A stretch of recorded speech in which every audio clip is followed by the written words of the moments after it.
The 10th Amendment, also known as the States' Rights Amendment, is the real power behind the states.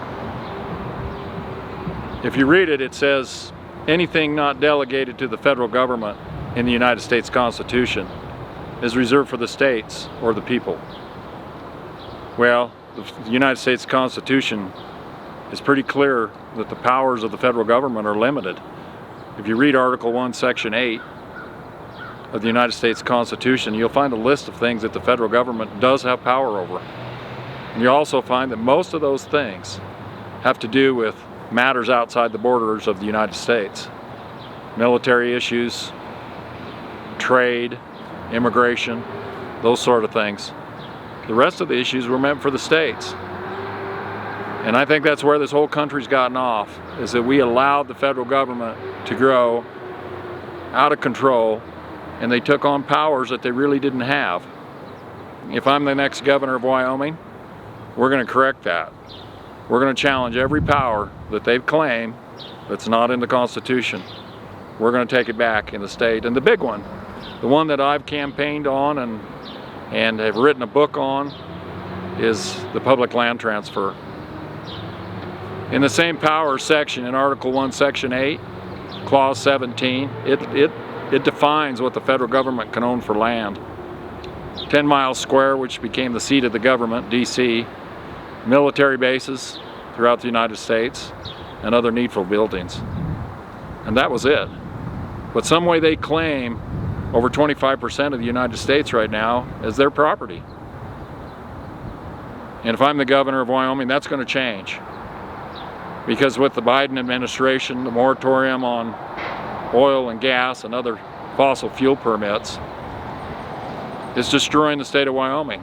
We no longer have the revenue that we need to operate the state.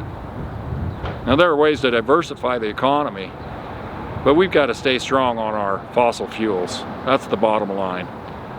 And that's what Governor Rammell would do. He would defend the fossil fuel industry. And the way we do this is we escort the federal land managers out of the state of Wyoming. It's really that simple.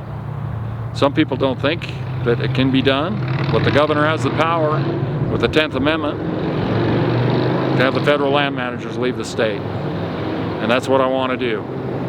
Then we'll get the billions and billions of dollars that comes off the natural resources. We can use it for our state government. Some people say that we couldn't manage all of the public lands in Wyoming. And that's just ridiculous, because we would get the billions of dollars that the feds are taking, and we would have that to manage the land. We'd have a clear path with our fossil fuels. We'd be able to manage the forests so that catastrophic forest fires would be decreased. We'd have control over the wildlife, the grizzly bears, the wolves.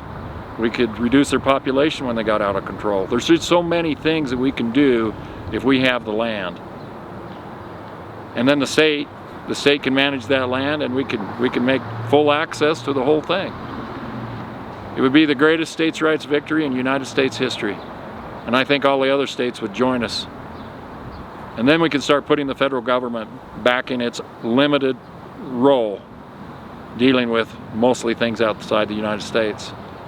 So I hope you'll consider voting for me as governor, and let's take back this state so that Wyoming has control over its future instead of relying on a federal government that's going to go bankrupt one of these days.